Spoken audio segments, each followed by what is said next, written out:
ৰবিবাৰে হলেও আপোনালোকক মাতিবলগীয়া হ'ল প্ৰথম কথাটো হ'ল যে বডোলেণ্ডছ পিপলছ ফ্ৰণ্ট আপোনালোকে জানে যে বডোলেণ্ডছ পিপলছ ফ্ৰণ্টে যোৱা বিধানসভাৰ নিৰ্বাচনত কংগ্ৰেছ আৰু UDFৰ যিটো মিত্ৰজোঁট আছিল তাৰ এটা অংশীদাৰ হিচাপে নিৰ্বাচনত অৱতীৰ্ণ হৈছিল পৰৱৰ্তী পৰ্যায়ত তেখেতসকলে কংগ্ৰেছ আৰু UDFৰ পৰা নিজক অতৰাই আনে আৰু বিধানসভাত এক প্ৰকাৰ নিৰপেক্ষ ভূমিকা পালন কৰি আহিছিলে যোৱা দুটা বিধানসভাত আমি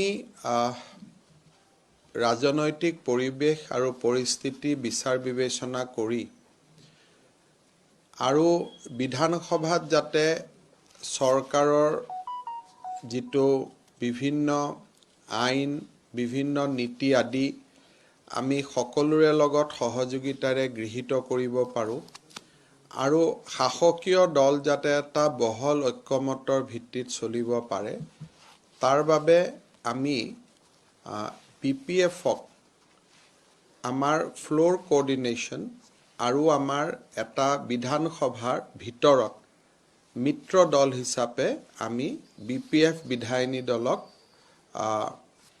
আমি লগত লবৰ বাবে সিদ্ধান্ত গ্ৰহণ কৰিছোঁ অৱশ্যে এই যিটো আমাৰ মিত্ৰতা স্থাপন হ'ল অৰ্থাৎ BPF বিধানসভাৰ ভিতৰত ফ্লোৰ কোঅৰ্ডিনেশ্যনত চৰকাৰী পক্ষত বহিব আৰু চৰকাৰী পক্ষৰ মিত্ৰ দল হিচাপে থাকিব এইটো আমাৰ BPF বিধায়িনী দলৰ লগতহে আমাৰ বুজাবুজি হৈছে বা সেই ধৰণে থাকিব এই বুজাবুজিটো ৰাজনৈতিক পৰ্যায়ত হোৱা নাই বা ৰাজনৈতিক পৰ্যায়ত তেনেকুৱা মিত্ৰতাৰ কথা এতিয়ালৈকে আমি আলোচনা কৰা নাই এই মিত্ৰতাটো বিধানসভাৰ ভিতৰত আমাৰ এই মিত্ৰতা থাকিব আৰু বিধায়কসকলে আমাৰ চৰকাৰী পক্ষৰ সকলো কাম কাজত আমি যেনেকৈ আন বিধায়কসকল থাকোঁ তেনেকৈ আমাৰ লগত থাকিব বা আমি একেলগে থাকিম খালি এই মিত্ৰতাটো BJP আৰু BPFৰ ভিতৰত হোৱা নাই এইটো আমাৰ বিধানমণ্ডল BJP বিধান যিটো আমাৰ লেজিসলেচাৰ পাৰ্টি আৰু BPF লেজিসলেচাৰ পাৰ্টিৰ মাজতে এই বুজাবুজি থাকিব আজি আমাৰ দুৰ্গাদাস বড়ো ডাঙৰীয়া ইয়াত উপস্থিত আছে ৰবিৰাম ব্ৰহ্ম ডাঙৰীয়া উপস্থিত আছে চৰণ ৰাজাৰী উপস্থিত আছে আৰু তেখেত তিনিওজনে অহা বিধানসভাত শাসকীয় পক্ষৰ যিটো বেঞ্চ তাতে তেখেতসকল আমাৰ লগত বহিব এই সিদ্ধান্তটোৰ বিষয়ে জনাবলৈ আপোনালোকক মই নিমন্ত্ৰণ কৰিছিলোঁ দ্বিতীয়টো হ'ল যে আমি অসমৰ যি সৰ্বোচ্চ অসামৰিক সন্মান অসম বৈভৱ অসম সৌৰভ আৰু অসম গৌৰৱ বঁটা প্ৰদানৰ সিদ্ধান্ত লৈছিলোঁ অহা 24 জানুৱাৰী অৰ্থাৎ অহাকালি 3 বজাৰ পৰা সেই অনুষ্ঠান আমি অলংকৰণ অনুষ্ঠান আমি অনুষ্ঠিত কৰিম ৰতন টাটা ডাঙৰীয়া শাৰীৰিক অসুস্থতাৰ বাবে উপস্থিত থাকিব নোৱাৰিলেও তেখেতে এখন পত্ৰৰ জৰিয়তে অসমবাসী ৰাইজক কৃতজ্ঞতা জনাইছে পত্ৰখন আপোনালোকৰ হোৱাটছআপত জয়ন্ত মল্ল বৰুৱা ডাঙৰীয়াই আপোনালোকক দি দিব আৰু বাকি দীপক জৈন তেখেতো অসম সৌৰভ বঁটা পাইছিলে তেখেতো বিদেশত থাকে আৰু বৰ্তমান কোভিড পৰিবেশৰ কাৰণে তেখেতে আহিব নোৱাৰিব বাকি আন সকলোৰে উপস্থিতিত অহাকালি এই অলংকৰণ অনুষ্ঠান অনুষ্ঠিত হ'ব এই অলংকৰণ অনুষ্ঠান অসমৰ প্ৰতিটো টিভি চেনেলত আমি পোনপটীয়া ভাৱে প্ৰচাৰৰ বাবে তেখেতসকলক ইতিমধ্যে অনুৰোধ কৰিছোঁ আৰু প্ৰায়ে আমাৰ অনুৰোধ স্বীকাৰ কৰিছে মই অসমবাসী ৰাইজক অসম চৰকাৰৰ সামাজিক মাধ্যম আৰু আমাৰ অসমৰ পৰা প্ৰচাৰিত টিভি চেনেলসমূহৰ মাধ্যমেৰে এই অনুষ্ঠানত জড়িত হ'বলৈ অনুৰোধ জনাম কোভিড পৰিবেশৰ প্ৰতি লক্ষ্য ৰাখি আমিও সীমিত সংখ্যক লোকক মাতিছোঁ অহাকালি আৰু যেহেতু এইটো প্ৰথমবাৰ এনে সৰ্বোচ্চ সন্মান দিয়া হ'ব মই অসমবাসী ৰাইজৰ সহযোগিতা বিচাৰিছোঁ। তৃতীয়তে, আলফাৰ সেনাধ্যক্ষ বা আলফাৰ নেতা পৰেশ বৰুৱা ডাঙৰীয়াই এই গণৰাজ্য দিৱসত কোভিড পৰিৱেশৰ প্ৰতি লক্ষ্য ৰাখি বন্ধ আৰু কোনো ধৰণৰ আমাৰ এক প্ৰকাৰ ক'ব গ'লে যিটো বাধা দিয়া হয় বা অকণমান হয়তো ক'ৰবাত তেওঁলোকৰ ভাষাত অকণমান যাতে মানুহ নাহে তাৰ কাৰণে বিভিন্ন ব্যৱস্থা ল'বলৈও কেতিয়াবা চেষ্টা কৰা হয়। এইবাৰ তেনেকুৱা কৰা নহ'ব বুলি তেখেতে যিটো বাতৰি কাকত যোগে জনাইছে তাক আমি আদৰণি জনাইছোঁ আৰু আমি এইটো এটা আদৰণীয় পদক্ষেপ বুলি ভাবিছোঁ, কাৰণ 15 আগষ্টতো তেনে বন্ধৰ ঘোষণা কৰা হোৱা নাছিলে আৰু 26 জানুৱাৰীটো যদি বন্ধ নহয় তেতিয়াহ'লে এটা বা এনেকুৱা কোনো ধৰণৰ বাধা আৰোপ কৰা নহয়, এইটো এটা আমি পজিটিভ এটা দিশ বুলিয়ে গণ্য কৰিব লাগিব। আৰু মই ভাবোঁ হয়তো এনেধৰণৰ কনফিডেন্স বিল্ডিং মেজাৰবিলাকৰ জৰিয়তে আমি হয়তো কোনোবা এটা দিনত আলোচনাৰ পৰ্যায়লৈকে গৈ আমি উপস্থিত হ'ব পাৰিম। যোৱাকালি নগাঁৱত পুলিচৰ গুলীত এজন যুৱকৰ আঘাতপ্ৰাপ্ত হোৱাৰ পিছত স্বাভাৱিকভাৱে এটা প্ৰতিক্ৰিয়াৰ সৃষ্টি হৈছে। অসমৰ অতিৰিক্ত মুখ্য সচিব পৱন বৰঠাকুৰ ডাঙৰীয়াক এই গোটেই ঘটনাটোৰ তদন্তৰ বাবে দায়িত্ব দিয়া হৈছে। 7 দিনৰ ভিতৰত তেখেতে তদন্তৰ প্ৰতিবেদন দাখিল কৰিব। মই আগতে বহুতবাৰ আপোনালোকক কৈছোঁ যে অসম আৰক্ষীৰ ভূমিকা সাধাৰণ জনতাৰ বাবে বন্ধু হ'ব লাগে, নিৰীহ জনতাৰ বাবে তেওঁলোকে ত্ৰাণকৰ্তাৰ ভূমিকা ল'ব লাগে আৰু সাধাৰণ মানুহৰ লগত তেওঁলোকে সদায় বন্ধুত্বৰ ভাৱত থাকিব লাগে। আৰু আমি এটাই কথা কওঁ যে যি অপৰাধী তাৰ বিৰুদ্ধে কঠোৰ হ'ব লাগে, কিন্তু যদি কেতিয়াবা অসম আৰক্ষী নিৰীহ আৰু সৰ্বসাধাৰণ ৰূপৰ ওপৰত কঠোৰ হয় তাক সহ্য কৰাৰ প্ৰশ্ন উঠিব নোৱাৰে। দুলীয়াজানত মই বহুতবাৰ তেওঁলোকক বুজাই পঠাইছোঁ যে সাধাৰণ মানুহে যাতে আৰক্ষীৰ বিৰুদ্ধে কোনো অভিযোগ তোলাৰ সুযোগ নাপায়। গতিকে যোৱাকালিৰ ঘটনাটো যদি অসম আৰক্ষীৰ ভুলৰ বাবে হৈছে বা অসম আৰক্ষীয়ে ভুল কৰিছে তাক আমি কঠোৰ হাতেৰে আমি তাৰ বিৰুদ্ধে ব্যৱস্থা ল'ম আৰু এই ক্ষেত্ৰত অসম আৰক্ষীৰো বক্তব্য নিশ্চয় অতিৰিক্ত মুখ্য সচিব ডাঙৰীয়াই শুনিব আৰু আমি অহা 7 দিনৰ ভিতৰতে এই প্ৰতিবেদনখন দিবৰ বাবে নিৰ্দেশ দিছোঁ। যিকেইজন অফিচাৰ এই ঘটনাৰ লগত জড়িত আছিল তেওঁলোকক মই এইকেইটা দিন 7 দিনলৈকে কোনো ডিউটিত নগৈ ৰিজাৰ্ভতে তেওঁলোকক মই থাকিবৰ কাৰণে ডিজিপিক কৈছোঁ যে তেওঁলোক ৰিজাৰ্ভতে থাকিব আৰু যদি দোষী সাব্যস্ত হয় তেতিয়াহ'লে আইনমতে ব্যৱস্থা লোৱা হ'ব। এছপিটো ফিল্ডত নাছিলে, যদি কিবা কাৰণত এনেকুৱা হয় যে নহয় এছপিয়ে ফোন কৰি পেলাই কৰাইছিলে তেতিয়া এছপিৰ ওপৰত আহিব, কিন্তু প্ৰথমতেতো এছপিক ব্যক্তি দুজনৰ ষ্টেটমেণ্টৰ ওপৰতহে এছপিলৈকে আহিব। যদি এছপিয়েও গম নাপায়, এছপিয়েও নাজানে, সেইটোতো আমি নাজানো। গতিকে এডিশ্যনেল চিফ ছেক্ৰেটাৰীয়ে গৈ ইনকুৱাৰী কৰিব আৰু আমি মাত্ৰ 7 দিনেই সময় দিছোঁ যে উইদিন 7 days ৰিপৰ্ট দিব লাগিব। এইখিনিয়ে মই ক'বৰ কাৰণে মাতিছিলোঁ। আপোনালোকৰ যদি কিবা প্ৰশ্ন আছে সুধিব পাৰে। From today, we have admitted Bodoland's People's Front as one of the partner party within the assembly. We will have a total floor coordination with Bodoland's People's Front, as well as they will be sit with the ruling parties portion in the Assam Assembly. However, that friendship will be confined to assembly. At the political level, we have not taken such decision. This decision has been taken at the level of the legislature party. So it will be not that as if that BJP and BPF has formed an alliance. No. But BJP legislature party and BPF legislature party will work together. And on this, I have also taken consent from UPPL also, and I have a discussion with UPPL also, and they have also no objection on this new formation. So the total strength of the BJP and its friendly legislature party, the strength will be now 82 and it will be looks like that. So far as Alpha statement of not to call band and not to take any arm action or arm initiative to prevent people from attending 26 January Republic Day is a welcome step, and I welcome the gesture extended, and I think that such confidence building measure may lead to a formal discussion between Alpha and Government of India at future time.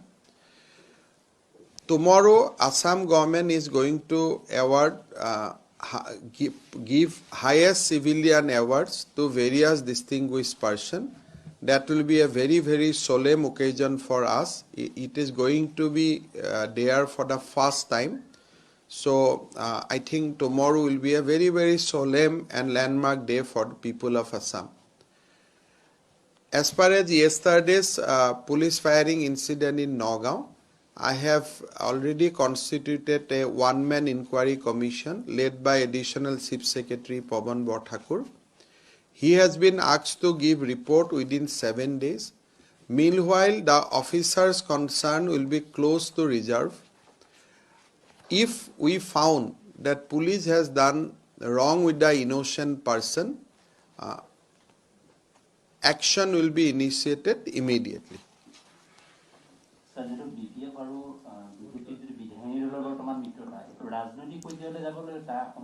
So, hetu depend koribo je UPPL aru BPF dolor majot kenekwa dhonor eta equation hoy. Apunaluke jane je BTC t ami UPPL dolor logot amar mitrota aru rajanoitik bhabe ami UPPL dolor logot amar rajanoitik mitrota ase. Jodi BPF or logot rajanoitik mitrota hobo lage etu BJP BPF or hobo noare. BJP, BPF, UPPL সকলোৰে মাজত হ'ব লাগিব আৰু মই ভাবো যে হেতু এতিয়াও তেনেকুৱা এটা সময় হোৱা নাই লাহে লাহে পলিটিক্সত এই কামবিলাক ডেভেলপ হয় ইভলভ হয় কিন্তু আজি আমাৰ যেটো মিত্ৰতা হেতু বিধান মণ্ডলৰ ভিতৰত হ'ব বিধান সভাৰ ভিতৰত হ'ব আৰু বিষয় আজি সীমা সমস্যালৈ আপোনাৰ এইটো সন্দৰ্ভত অলপ ক'ব ইয়াতো ক'বলগীয়া একো নাই মইতো গুটেখিনি প্ৰেছত কৈ দিছো এতিয়া ইয়াৰ পিছত ভাৰত চৰকাৰক আমাৰ প্ৰতিবেদনখন আমি দি দিছো ভাৰত চৰকাৰে পৰৱৰ্তী ব্যৱস্থা গ্ৰহণ কৰিব আৰু এই ক্ষেত্ৰত নেক্সট ষ্টেপ বিলাক গ্ৰহণ কৰিব আৰু ইতিমধ্যে আমি অসমৰ ৰাজ্য গুটেখিনি কথা বুজাই কৈছো যে বিবাদমান এৰিয়া সৰু অকনমান এৰিয়া কেইটামান আছিলে কৰবাত এখন গাঁও কৰবাত 15 ঘৰ মানুহ কৰবাত 30 ঘৰ মানুহ আৰু সেইখিনি আমি মিলামিছা কৰি লৈছো যাতে আমাৰ দুইখন ৰাজ্যৰ মাজত যেটো হাত ভনিৰ সম্পৰ্ক হেতু অক্ষুণ্ণ থাকে কংগ্ৰেছে সমালোচনা কৰাৰ আগতে তেওঁলোকে চিন্তা কৰিব লাগিব যে গুটে মেঘালয় ৰাজ্যখনেইটো কংগ্ৰেছে দিছে মেঘালয়খনটো অসমৰ আছিল নহয় গুটেটো ষ্টেটখনে কংগ্ৰেছে দি দিলে কংগ্ৰেছে এনেকুৱা কৰিলে যেন আমি ৰাজধানীও এৰি দিব লগিয়া হ'ল গতিকে সেই কংগ্ৰেছে জুনে গুটে মেঘালয়খনেই দি দিলে অসমৰ পৰা হি আমাক এই মিলামিছা কৰোতে আপত্তি কেনেকে কৰিব পাৰে কংগ্ৰেছেটো গুটে প্ৰদেশখনেই দি দিছে দেখোন গুটেখনটো অসমে আছিলে এনেকুৱা অৱস্থা হ'ল যে আমি আহি পেলাই দিছপুৰত ৰাজধানী পাতিব লগিয়া হ'ল ৰাজধানীও এৰি দিব লগিয়া হ'ল গতিকে কংগ্ৰেছে এইবিলাক কথাত কেনেকে প্ৰতিবাদ কৰিব পাৰে কংগ্ৰেছে কিমান হাজাৰ মই সোনাপুৰৰ কথাটো মই ইমান ভালকৈ নাজানো মোক খুদিব কংগ্ৰেছে কিমান হাজাৰ স্কয়াৰ কিলোমিটাৰ এৰি দিছে নাগালেণ্ডক এৰি দিছে মিজোৰামক এৰি দিছে মেঘালয়ক এৰি দিছে গুটেটো ৰাজ্য কেখনে কংগ্ৰেছে বনাইছে আৰু তেওঁলোকে যদি তেতিয়া পূব পশ্চিম উত্তৰ দক্ষিণ ঠিক কৰি থৈ গ'লহেঁতেন আজিতো আমাৰ সাত ভনীৰ সম্পৰ্কই বেয়া নহ'লহেঁতেন কংগ্ৰেছে উত্তৰ পূৰ্বক যাতে দুৰ্বল কৰি ৰাখিব পাৰে তাৰ কাৰণে এইবোৰ সেই সময়ত ষড়যন্ত্ৰ আছিলে স্যাৰ ইউডিএফে কৈছে কংগ্ৰেস মানে বিজেপিৰ বি টিম আৰু ইউডিএফক আপুনি ভোটে নোৱাৰা কাৰণে তেওঁলোকক ৰাজ্যসভাত মই ইউডিএফৰ ভোট মোক নালাগে ৰাজ্যসভাত কংগ্ৰেছৰ প্ৰায়কেইজনে আমাক ভোট দিব যেতিয়া ইলেকশ্যন হয় হেতুলৈ কোনো অসুবিধা নাই কিন্তু ইউডিএফৰ ভোটটো আমি ল'ব নোৱাৰো নহয় যেতিয়া ইলেকশ্যনতে মই ভোট নালাগে বুলি কৈছো এতিয়া ৰাজ্যসভাত কেনেকৈ ভোট লাগে বুলি কম সুধিলেতো সবেই দি দিব স্যাৰ আনটা প্ৰসংগ কয়লা সিন্ডিকেটক লৈ পুনৰবাৰ তাৎক্ষণিক সংগ্ৰাম সমিতিয়ে প্ৰতিবাদ কৰিছে তেওঁলোকে কালি কিছুমান তথ্য উদঙাইছে শিৱসাগৰ জিলাত মোৰ কথাটো এটাই যে সুবুৰীয়া ৰাজ্যৰ বস্তু সুবুৰীয়া ৰাজ্যই নেশ্যনেল হাইৱে দি পাৰ কৰি লৈ যাওক আমাৰ ক'বলগীয়া একো নাই অসমত বেহা বেপাৰ হ'ব নালাগে কিন্তু যোৱাকালি মই বৰাক উপত্যকাত গ'লো সব মানুহে আন্দোলনৰ পৰিৱেশ যে আমাক ইয়াত কয়লা খুলি দিব লাগে নহ'লে আমি ইটা কিনিব নোৱাৰো আমাৰ ইটাৰ দাম বাঢ়ি গৈছে আন্দোলনৰ পৰিৱেশ মই যেনে তেনে ওলাই আহিছো যে আমাক কয়লা লাগিবই নহ'লে ইটাৰ দাম 15,000 হৈ গ'ল আমাৰ কি নাম এটো ইন্দিৰা আমাৰ প্ৰধানমন্ত্ৰী আৱাস যোজনাৰ আমি ঘৰ বনাব পৰা নাই ঘৰ 15,000 প্ৰতি কেজিত হৈ গ'ল অসমৰ চাহ বাগিচাৰ মালিকসকলে ক'লে যে আমাক কয়লা লাগিবই নহ'লে শ্ৰমিকে আমি ফেক্টৰী বন্ধ কৰি দিব লাগিব এটা কয়লাটোতো অসমত উৎপাদন নহয় অলপমান উমৰাংচুৰ পৰা আহে অসমৰ ইটা ভাটাবিলাক কেনেকৈ চলিব সেইকাৰণে নিয়ম নীতিৰ মাজেৰে কয়লা আহিব এইটোতো উপায় নাই এইটোতো এটা ইনপুট হয় কিন্তু আমাৰ ইয়াত কোনো সিন্ডিকেট হ'ব নালাগে কোনেও পইচা খাব নালাগে কোনো পুলিচে গেট পাতিব নালাগে কোনেও টকা পইচা ল'ব নালাগে বিজনেছটো ক্লিন হৈ থাকিব লাগে ইমানে কথা কয়লাটো ঘৃণনীয় বস্তুটো নহয় নহয় কয়লাটোতো এটা সামগ্ৰী হয় ইনপুট হয় আমি এনেকুৱা কৰিলে যেন কয়লা দেখিলে কয়লাটো বেয়া বস্তু কয়লাৰ প্ৰায় পাৱাৰ উৎপাদন হয় কয়লাৰ প্ৰায় ইটা উৎপাদন হয় খালি কয়লাৰ নামত কোনেও পইচা ল'ব নালাগে আৰু কোনোবাই যদি পইচা লয় থানাৰ পৰা আৰম্ভ কৰি উচ্চ পদস্থলৈকে তাৰ ওপৰত আমি একশ্যন ল'ম Sir, since you and Conrad Sangma are going to Delhi after Republic Day, so till when can we expect this agreement? Now the ball is in the central government court. We have submitted our report to Honorable Home Minister of India. Now, how they will call, when they will call, how can I answer? So you have met Nagaland Chief Minister Nepuri today. What was the agenda? I keep on meeting everybody. Every week. Yesterday night I met Biren Singh in Hotel Radisson. Yesterday morning I had breakfast with him. Today I had lunch with Nefurio. So I keep on meeting the Chief Minister of Northeastern State. Tomorrow I am going to meet Pema Khandu in Guwahati. So whenever they are in Guwahati, I meet them because this is my job as a good host. So on that note, sir, what is the progress for over talks with Arunachal and Mizoram for the border? There is no talk with Mizoram, but with Arunachal we'd like to open talk in due course of time. But with Mizoram, there will be a committee will be formed. Border Affairs Minister Otul Bora is coordinating with Mizoram Home Minister. So at some point of time we'll have progress on that front also. But I think immediately with Arunachal we'll have a meaningful discussion. Sir, just one last question, sir. Recently you said that the border crisis with Nagaland is rather difficult, and hence you want that Supreme Court take a decision on it. Sir, considering the situation with Mizoram, do you think a similar turn of event may take place? No. Mizoram, it will be, I mean, if both the state government wants to settle, it is not a very tough thing. So Mizoram also it is easy, but Assam-Nagaland dispute is complex and Supreme Court has already heard the matter last 10 years. So I think in another 2-3 years we are going to get verdict from Supreme Court.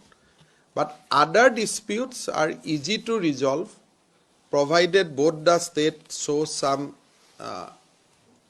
spirit of accommodation. And we'll keep on doing things, taking everybody in confidence. We are not in hurry. We'll do slowly, we'll go ahead. But as of now, our concern is that status quo should be maintained. There should be no clash, no conflict. And gradually, we'll keep on discussing. After 50 years of formation of Meghalaya, first time we could resolve at least 6 disputes. And northeastern region people want to live in peace and in harmony. So we have to create that atmosphere. We owe it to our future generation. Mr. Chief Minister, through this land swap deal between Meghalaya and Assam, what political message BJP would like to send? Are you correcting the historical mistakes of the Congress? So first of all, Congress did certain blunder. So if you go to another place, many of the dispute, you'll see either these are deep inside Assam or these are deep inside Meghalaya. So Congress has hurriedly formed all these new state without trying to resolve the dispute. As a result of Congress policy, today Northeast people are suffering. We are fighting among ourselves. It was design of Congress to keep Northeast in a weak and defensive position. If all the state fight among ourselves, then we cannot go to Delhi and we cannot ask for anything as a northeastern region. So Congress has made that game plan. So we are trying to defeat that Congress game plan or correct the Congress game plan after 50 years. উত্তৰ পূৰ্বক দুৰ্বল কৰি ৰখাৰ ষড়যন্ত্ৰ আছিল যেতিয়া মেঘালয় গঠন হৈছিল যদি 10,000 স্কয়াৰ কিলোমিটাৰ আমি মেঘালয়ক দিছিলুৱে লগত আৰু 50টা যদি গাঁও দি দিলুহেতেন লেঠা মৰি থাকিলহেতেন বা আমি যদি 2000 দিছিলু হেতু সময় যদি মেঘালয়ক কলুহেতেন যে ঠিক আছে তোমালোকক 2000 দিলু আৰু কিন্তু একো নিদিও এইটো পূব পশ্চিম উত্তৰ দক্ষিণ এইটো সীমা হল সীমাটো আমি বান্ধি দিলু তাকে নকৈ ষ্টেট ৰিঅৰ্গানাইজেশ্যন এক্টত তেওঁলোকে বাউণ্ডাৰী বিলাক লিখি থৈ নগল আৰু তাৰ কাৰণে আজি আমি কাজিয়া পেছাল কৰি থাকো এটা কংগ্ৰেছৰ আধৰুৱা কামটো কোনবাই কৰিবই লাগিব যদি দুখন ৰাজ্য হৈছে পূব পশ্চিম উত্তৰ দক্ষিণ লিখি থৈ নগল এটা সাংবিধানিক সীমা বুলি কলে পিলাৰ বহাব গলে সীমাটোৰ লগত মেপটো নিমিলে যেতিয়া পিলাৰটো বহাব যায় গণ্ডগোল লাগি যায় একদম অৰুণাচলৰ ভিতৰত হৈ যায় গাঁওখন So, সেই কাৰণে আমাৰ মাজত যিখিনি ডিসপিউট আছে কোনো ৰাজ্যই ক্ষতি নকৰাকৈ মিলা মিছাকৈ যদি আমি কৰিলো তেতিয়া একত্ৰিতভাৱে আমি দিল্লীৰ লগত উত্তৰ পূব হিচাপে আমি কথা বতৰা পাতিব পাৰো আজি যদি আমাৰ কিবা ইস্যু থাকে আমি একেলগে যাব নোৱাৰো আমাৰ সীমা সমস্যাৰ কাৰণে ইজনে সিজনৰ লগত বছৰত 10 বছৰৰ মূৰত 5 বছৰৰ মূৰত এটা ফায়াৰিং হয় এটা গণ্ডগোল হয় এটা এৰি হয় গটিকে অসমে নিজৰ স্বাৰ্থ সুৰক্ষিত ৰাখি আমি যদি মিলা মিছা কৰি হাত ভনি এটা সম্পৰ্ক ৰাখিব পাৰো এটোটো একো বেয়া নহয় কিন্তু আমাক এটা কোনবাই যদি কয় যে কয়না ধৰাখন দি দিও হেতুটো আমি দিব নোৱাৰো সো উইদিন লিমিট যিখিনি কবাত এডাল গছ আগত পিছত আছে কবাত এখন গাঁৱৰ 15 ঘৰ মানুহ ইফালে আছে হিফালে আছে হেতু এটা কথা Second important কথাটো হল যে অসমৰ কাৰণে এটা ডাঙৰ প্ৰবলেম মেঘালয়ৰ কাৰণে এটা ডাঙৰ প্ৰবলেম আমি যদি খাসী গাঁও ৰাখো আমি খাসী মিডিয়াম স্কুল খুলিব লাগিব খাসী লৰাক পঢ়া শুনাৰ সুবিধা দিব লাগিব গাৰু মিডিয়াম গাৰু মানুহ ৰাখিলে গাৰু মিডিয়াম খুলিব লাগিব গাৰু লৰাক পঢ়া শুনা কৰিব দিব লাগিব তেনেকে আজি যদি অসমীয়া বড়ো কলিতা মানুহ যদি মেঘালয় ৰাখে তেনেকে মেঘালয় মিডিয়াম খুলিব লাগিব So ultimately যেহেতু আমি খুলিব নোৱাৰো স্কেপগুট কোন হয় all those innocent citizen living in those border areas থাকা যদি কোনোবা এঘৰ অসমীয়া মানুহ আজি মেঘালয়ৰ ভিতৰত সোমাই গল তেওটো মেঘালয় অসমীয়া মানুহজনক মাটি বাৰী অধিকাৰ দিব নোৱাৰে it is a tribal state Meghalaya মাটিৰ অধিকাৰ দিব নোৱাৰে অসমীয়া মিডিয়াম নচলাই তেনেকে আমাৰ তাত যদি খাসী মানুহ সোমাই গল আমি তো খাসী মিডিয়াম নচলাও আমি খাসী শিক্ষা আমাৰ শিক্ষক নাই আলটিমেটলি সাফাৰাৰটো তো হিমাৰ মানুহখিনি হয় নহয় সো উইদাউট লুজিং ল্যান্ড আমি যদি মিলা মিছা কৰি লব পাৰো যে তুমি এফালে থাকিবা মই এফালে থাকিম তোমাৰ গাঁওখন এফালে হ'ব মোৰ গাঁওখন এফালে হ'ব তাত কি আপত্তি আছে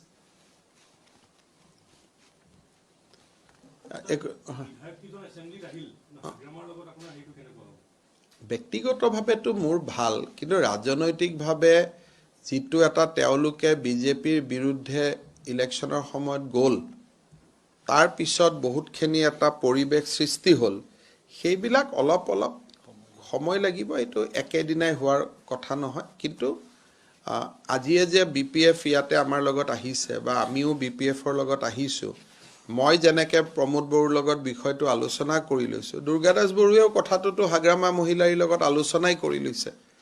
গতিকে লাহে লাহে পৰিৱেশবিলাক ডেভেলপ হয়, কিন্তু আজিৰ মুহূৰ্ততে আমি বিধানসভাৰ ভিতৰত আমি এটা মিত্ৰ ফ্ল'ৰ কোঅৰ্ডিনেশ্যন, একেলগে বহিম, একেলগে খাম, একেলগে চাহ খাম, লবিত বহিম, গোটেইটো হৈ গ'ল। কিন্তু ৰাজনৈতিক পৰ্যায়ত সেই পৰিৱেশটো এতিয়াও হোৱা নাই, আৰু লাহে লাহে পলিটিক্সটো ইভলভ হয়। স্যাৰ, নগাঁৱৰ ঘটনাটোক লৈ ইতিমধ্যে তদন্ত দিয়া হৈছে, কিন্তু বিৰোধী ফালৰ পৰা বা দল সংগঠনৰ ফালৰ পৰা এটা প্ৰশ্ন কৰা হৈছে, বহু এনকাউণ্টাৰ ফেক এনকাউণ্টাৰ আখ্যা দিয়া হৈছে বা গণতন্ত্ৰ তেওঁলোকে ড্ৰাগছ মাফিয়াবিলাকৰ ফেভাৰত গ'লেতো নহ'ব নহয়।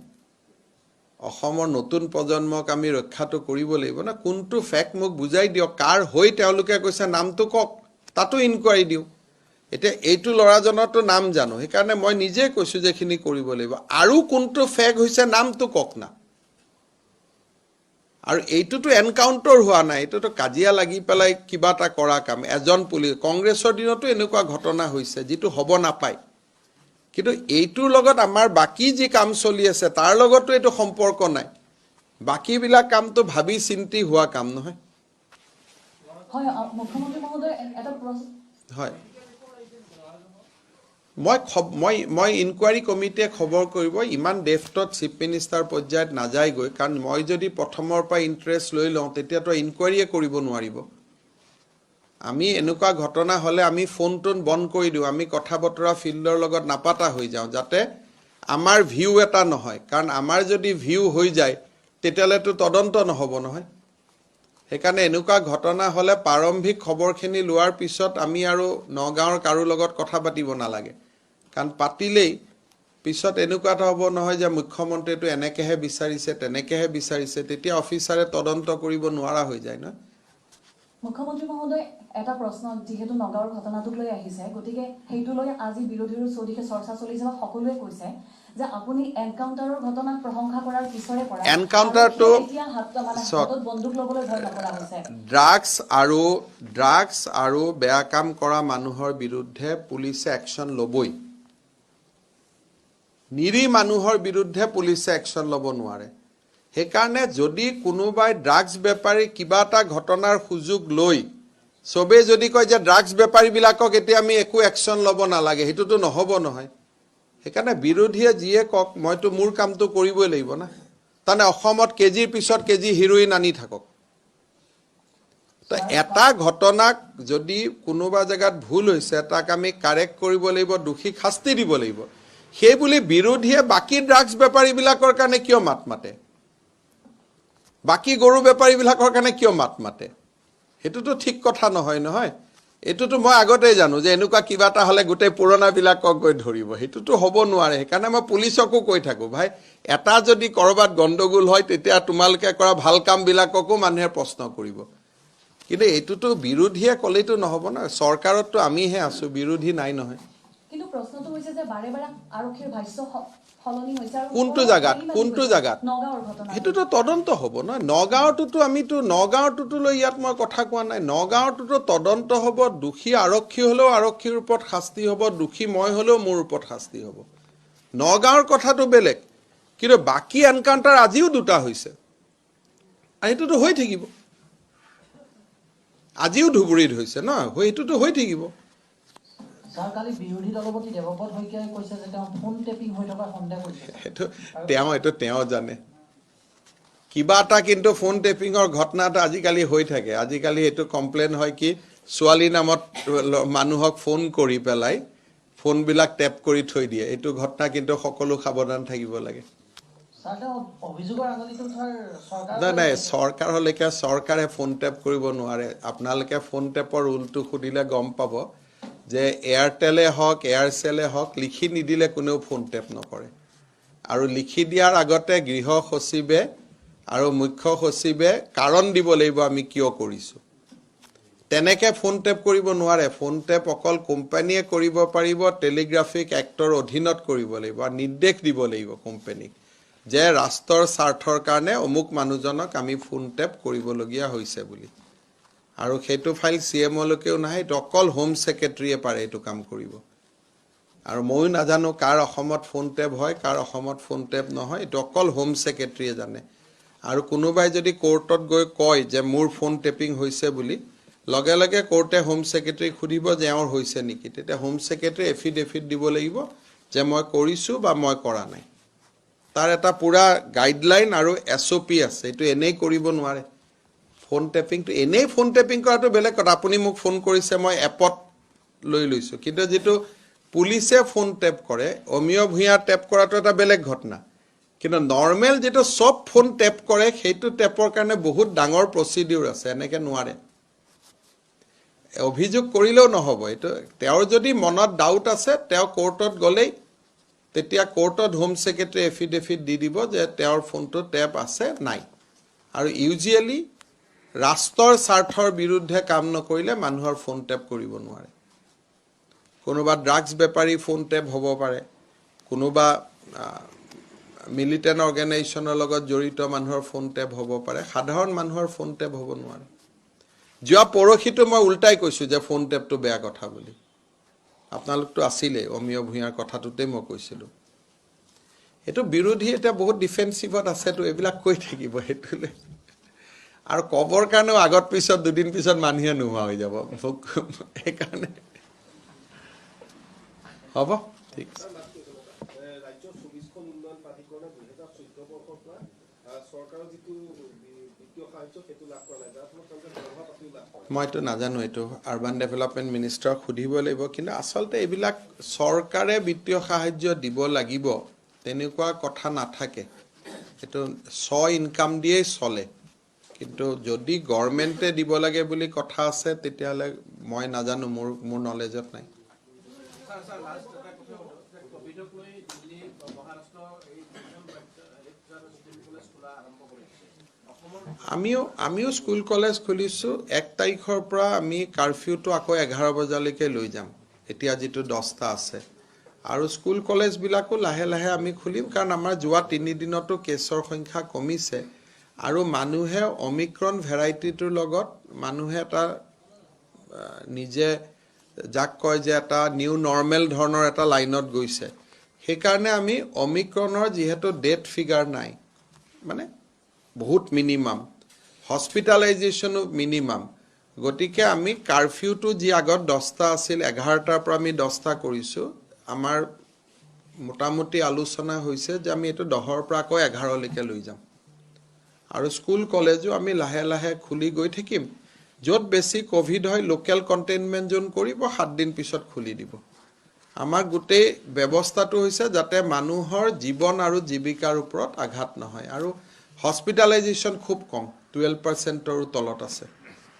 সেইকাৰণে এই ভেৰিয়েণ্টটো লৈ পেলাই আমি বহুত মানুহক ৰেষ্ট্ৰিকশ্যন দিব খোজা নাই, যাতে মানুহৰ কষ্ট নহয়।